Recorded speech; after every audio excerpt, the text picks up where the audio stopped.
Welcome back, witches. I am here for my April update. So we are into the first weekend of May, so filming this on Saturday and hopefully I will get it posted the same day. But I am going to go through my planner here and talk about how my goals went in the last month and update you on my books that I read. I'm going to include witchcraft and fiction, and I will have timestamps down below in case you want to skip around. So let's start with the goals recap. Generally, my goals that I've got here are to improve my diet and exercise, which I definitely did in the last month, worked on that, and then my friend and I started the 75 Hard Challenge, so we're going to be working on that. We started that on May 1st, so hopefully that will be going until July. That seems like so far away from now, but so far, so good. I have absolutely been off social media. One of my goals was to have social media time limits, and I basically just don't log on at all anymore. It's been weeks, I think, since I logged into my Witch Wednesdays Instagram account. I just have gotten off of all social media, which has been really nice. I wanted to read or reread all of the books that I own. I didn't do too much on that in the last month, but I do have left The Will of the Many and the Throne of Glass series to reread, which I will do at some point. And then the last two are the No Spend Year and the Reading and Tracking 200 books. So those are the main goals that we're going to be talking about here. So let's start with the No Spend Year. Paid the bills as usual, don't really go over that. As far as groceries, $236. As far as pets, $116.65, and that was for food and meds, and that will be higher this month already. For gifts, it was my husband's anniversary, so I spent $49.42 on gifts for him. Spent $200 on getting my hair done, which probably doesn't look like it in this video, but I did in fact get it highlighted. I just have it pulled up today because I went on a walk in the woods this morning with my friend, so needed the hair up. As far as household expenses, $31.52, and that was for restocking the cart outside. I have a cart for our mailman and then all of the Amazon deliveries that we generally get, anything packages delivered, UPS, whatever. I have a cart out there full of drinks and snacks and gum and stuff like that. So that was for the cart restock, and then randomly buying white vinegar because I use that to clean. I spent $167.69 on my car registration. And those were all my expenses. So that was a pretty good no spend month. There was nothing that I wouldn't consider essential or something that, you know, would violate the rules of my no spend. I still have not spent any money on witchcraft supplies, so that is like the number one, and still have not spent any money on books. So far, so good on those two main goals. I did have 4 PR books come in. That helps a lot, and 2 gift books from John for our anniversary, as well as page flags, so when I'm reading and marking stuff. So those all came in. So even though I'm not spending on books, I still got 6 new books this month. So that's probably helping why I haven't been able to not spend money in that area. And my book stats. So for the month of April, I read 14 books for 5,076 pages. There were 11 books, 3 ebooks, and 0 audiobooks. I gave nothing 1 star this month. For 2 stars, I had 2 books. For 3 stars, I had 5. For 4 stars, I had 3. And for 5 stars, I had 4 5-star reads this month. That is very high for me. So let's pop into the reviews, and I will chat about the witchcraft books first, and then pop into the fiction books. And I'm just going to go in the order in which I read them. So first up, the first 2 are ones that you have already, I think, heard from on the podcast. I know that you already heard from Julia. I don't know if you've heard from Amanda yet. If not, she's the next one up. So first up was Amanda Lovelace with Make Your Own Magic. And that one I gave 4 stars. So the only reason I didn't give it 5 stars, because I really did have a good time with it, is that it leans more beginner than I need. But there were still things about that beginner information that I liked. So if you are a beginner or you need like refreshers, or you're feeling a little bit stuck in your practice, this would be a good one. So we chat all about that on the podcast, so I won't go too much in depth about what it is. Absolutely do the journal entries. That was like the best part for me. They're spread all throughout there. It's written in her very poetic style. She does not use capital letters. I know that's going to bug some people. I'm fine with it because I know that that's her style. That's, if you check out social media and everything, that is how she does everything, is no capital letters. But I know that that will bother some people, so I'm throwing that out there first. But there are great journal entries throughout that really make you think about your life and your practice and how to incorporate it and some things that you may want to adopt or change. So really enjoyed those journal entries. Highly recommend that. If you are in a place where you're very comfortable with your practice and don't want to change anything or think about like where you started or anything, then maybe not the book for you. But if you could use a refresh and you're feeling a little stuck, then this might be a very good option. And then next was the Modern Witchcraft Book of Moon Magic by Julia Helena Heddes, and I know you already heard that one on the podcast. And I gave that one 5 stars. So I thought that was a really great resource. Like I mentioned on the podcast, really great bibliography at the end to do more research, but it was such a good mix of information, just like a depth of information about moon magic, and like there's so many different ways that you could incorporate it, and a good mix of spells, because a lot of people want to get their spells in a book like that. And I especially appreciate that the spells have different timings and ways to work them. A lot of spell books are, you know, you need to do it on a Virgo new moon or bust. And this book is not like that. It has so many different options of when this potentially could be the best, but she also does say like, do it whenever you need it. There's also a super wide variety of spells. So it's a moon magic in general, as opposed to something that's more like love spells or protection spells. This has all of those and more. So really good different variety in there with that moon phases, moon signs as a base. So absolutely do recommend that one. The next one was a 5-star too, and I know you already heard from Mary, and that is The Herbalist's Guide by Mary Colvin, and that comes out on May 7th. So a couple of days, you might want to get your hands on that. And like I mentioned on the podcast, it's a very straightforward and thorough guide to herbalism.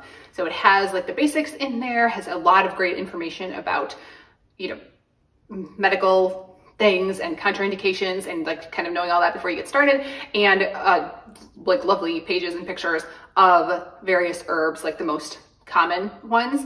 And herbalism can be a very tough topic to dive into when you're first getting started, because it can be very overwhelming very fast. There's just so many things to research, so many different herbs and plants out there. So I think this is very good if you want to get started and you're interested in the subject, and previous attempts have just led you down the path of getting super confused and not wanting to continue it. I think you will thoroughly enjoy this one because it comes from like the heart of a teacher and just making it easier for beginners to understand. Next Witchcraft Read, another 5-star, and I know you already heard from George, and that is Secrets of Greek Mysticism by George Lizos. And that was a 5-star read just because of the breadth of information, but in a very digestible manner. And I thought it was a really unique way of looking at Greek mysticism. Like he mentioned on the podcast, it was just really nice to be able to connect that in a way, you know, to the Greek deities as like archetypes and representations of things that happen in nature. And it's so much more than just like your standard deity work. So I think people who are interested in Greek mysticism, this would be a really great place to start, especially if you are overwhelmed by the concept of deity work and maybe like a little bit scared to get started. This is very digestible and a very different way of looking at things that I think people who aren't big fans of religion and worship would find very useful and beneficial, and like a different, I prefer, way of working with deities in your practice, especially if you are interested in the Greek mythology. And like we talked about on the podcast, there is like a step-by-step sort of guide. So you can like go through the year and work with each of the deities, and there is the meditation to figure out your patron deity and see who might come to you to work with you. So I think those things would be very helpful for beginners that don't know where to get started. And last witchcraft book is The Healing Tree by Stephanie Rose Bird. I give that one 4 stars. and that one is already out. And this is based on like a hoodoo tradition, like all of Stephanie's works really are, with an emphasis on her African ancestry and plants and things that were available in Africa and to her African ancestors. So this had some information that I knew. There definitely were like plants and herbs that I was familiar with, but there were absolutely like tons of history that I didn't know, and then like tons of plants that I had never heard of and never worked with. So I learned a ton, and I really liked it because it's much more personal than her previous works. And I think I've read all of them. I have to double check, but I've read a lot from Stephanie Roseberry. She's one of my favorite authors. And she usually has like a good mix of background, like history and information, and ways to like study and research and incorporate the spells that she includes, but not always like so much like personal of her own history and story and the way that things came about in her life and how she learned these things. And this has much more of her personal story in it. So I really appreciated that aspect. So those are all of my witchcraft reads for the month. If you are interested in my fiction thoughts, here you go. I had less winners on the fiction front. That's where some of my lower stars come in. The first I was disappointed with was The Glacier by Kim Liggett.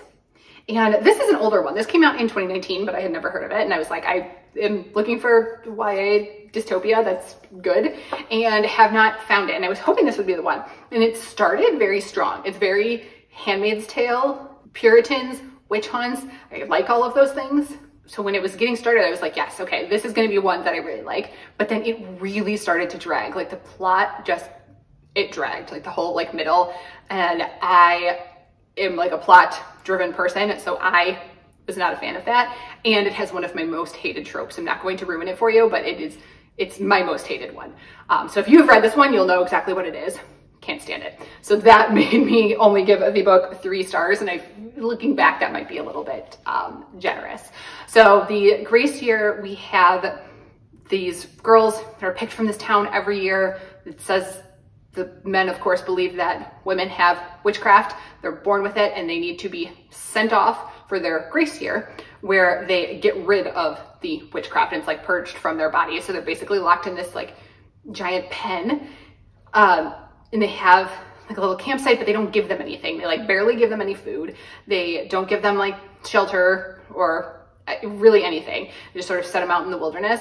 And I mean, it's a very big pen. There's like forests and things included, but they're still penned in. And if they like go on the outside, there are these hunters that will kill them because they will be able to like consume their flesh and get like the witchcraft, like the magic out of their flesh. That's what these girls have been told.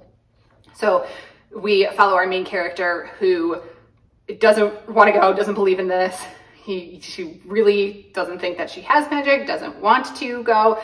And we follow her and these other girls that she goes with, and just their story of trying to survive out there and work together, not work together. Obviously, some of them die, and you are, you know, in this world where the men have all the power and these girls, these young girls or teens, are struggling.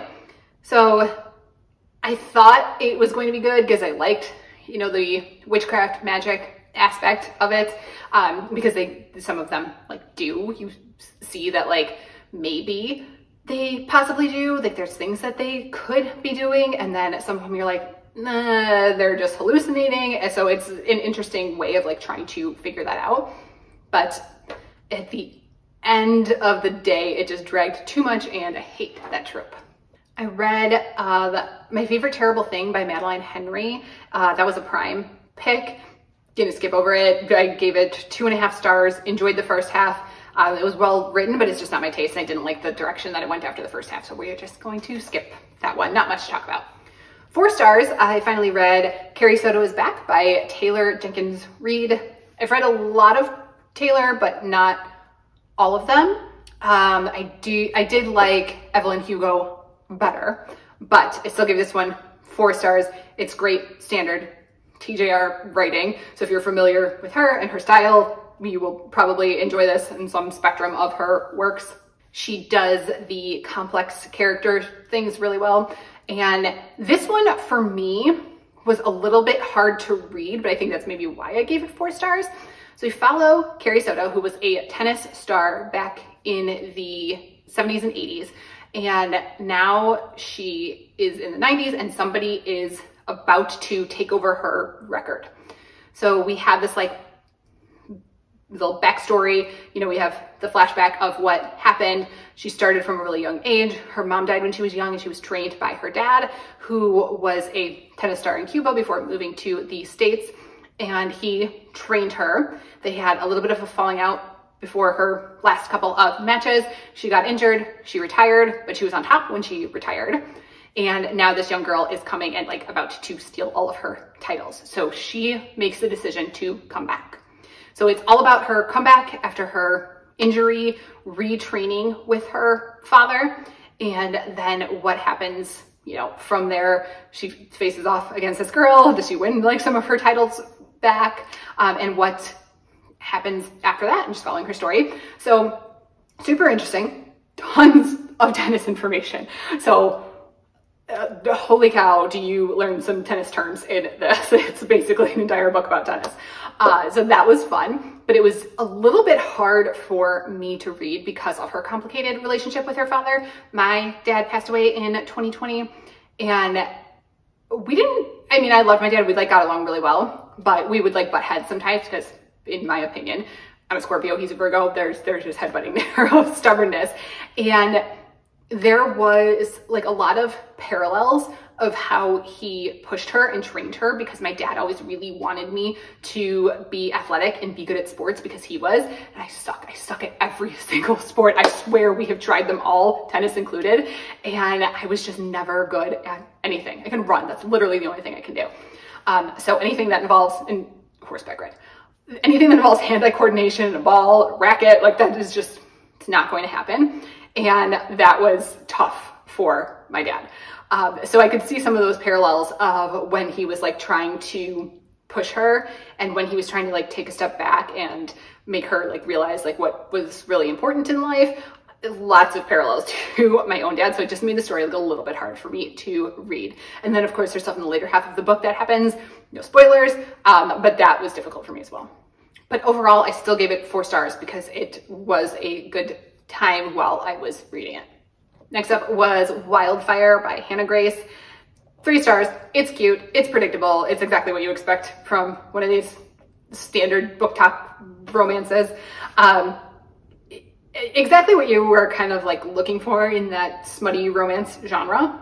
It's technically the second in her series, and it's better than the first one was, because I also read that. I think it's Icebreaker is the first one. So the second one was better, but still like nothing great. But if you need to scratch that itch of smutty romance, then this is a good one for you. But we follow 2 main characters who had a one-night stand. They go to the same college, and then she bolts, doesn't talk to him. They wind up as camp counselors together for the summer at a summer camp. So it's all about their, you know, slow burn relationship, and, you know, what happens between the 2 of them, and then what happens when they go back to college. So there's nothing that you wouldn't expect to happen in one of those books. Next up was Dark and Shallow Lies by Ginny Myers Sane. And I loved the setting and the magic. I didn't love the ending, and I thought the plot was a little bit slow. So I ended with 3.5 stars. But we have our main character who spends most of the year living with her father in upstate Louisiana.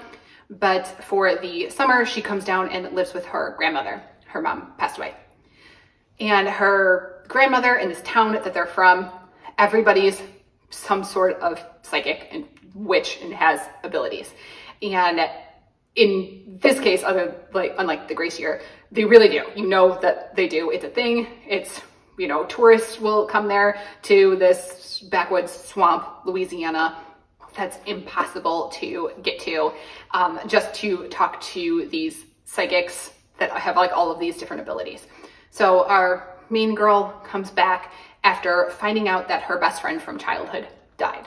There's this group of them that were all born the same summer, they call them the summer children, and they're supposed to be like a magical number, and they all feel like very connected. So a few months before she moves back, her best friend died, who she had a falling out with right before she died, and nobody can find her body. Nobody can figure out what happened. They think, you know, maybe she's just missing or ran off, but she kind of feels like I would know if she was still alive, and I don't think that she is. So the whole summer passes of them trying to sort of like solve this mystery, but that's where the plot like drags. They don't really show like the interaction between the characters, and they kind of just like between chapters, it's like 3 weeks later, you know, this is going on. So you kind of like miss a lot of what's happening, and it just felt like really slow from where we started and the information that we got to there finally like being a resolution. There was like so much in the middle there that was more about like atmosphere and magic and just feeling kind of creepy rather than anything actually happening. And like I said, I'm a plot person, so I missed there being like more plot to the story. But like I said, the magic was like a fun read, and the setting was like cool and spooky. So I liked those aspects of it. Next up, 3.5 stars. Not going to go too much into this one. A Broken Blade by Melissa Blair. This is another one that's like on Bookstagram, Book Talk, so you've probably seen it. Lots of tropes. So many. But I enjoyed it more than I thought I would going into it. So liked it. I'm in no hurry to read the next one though. Same with A Dawn of Onyx by Kate Golden. That is the first one in the series. The second one just came out recently. I think I have it available right now from my library. I should probably read it. And that's the same in that like fantasy romance genre. Very true to the genre. And it's fine. It's just that the world building has so much more potential. Like it's very confusing when you first read it, because there are these like different realms that are named after different gemstones, and each one is like known for something, has different powers, whatever it is. And it just gets really confusing because it's not explained really very well at all. But there were some really cool concepts in that I think the author could have taken further. So maybe she does in this book, and then the next book comes out, the third and final book comes out in the fall, which I already have on NetGalley. So I guess I am going to continue and read the entire series, you know, more to come on that. So hopefully that world building does get better, because I think there's so many ways that the author could take it, and it just wasn't there in the first book. And I didn't love the characters. I could see how there's potential for them to grow, so that's why I want to continue the series and like see what happens. But the two main characters are kind of dull, and our female main character is kind of dumb. And there's a lot of instances where I'm like, you are really not with it, girl. Like, I don't know what is going on with you, but she is just not smart and very fickle and kind of annoying. So that was tough, but hopefully, again, there's like character development in the second and third book. So we will see. But again, it's what you would expect from one of those fantasy romance genres. Okay, last two. I will start with the one that was only 2.5 stars, and that is 5 Survive by Holly Jackson. That came out in 2022.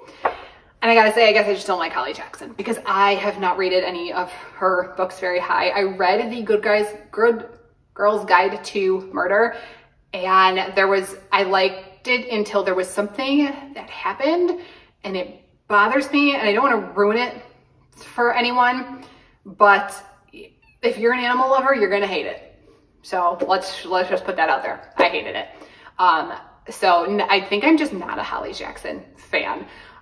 And 5 Survive is this group of friends that are in a RV, like trailer, and they are driving down to spring break, and they get lost along the way, and they find themselves in this like secluded area. Turns out they got lured there, their tires get shot out, and they realize that somebody's like trying to kill them that is out there in the woods, and they're trapped in their RV. So the plot is super repetitive, and it was very obvious from the beginning, like what was going on and what was going to happen to each of the characters. So even though it's a YA, mystery thriller, I still expect more. And I've said this in other book reviews. I think some YA authors don't give their audience enough credit and like dumb down the writing. And I think that happens a lot with Hallie Jackson, that I'm like, I'm just not a fan, because I think that you could do better, and teens and young adults are smarter than this.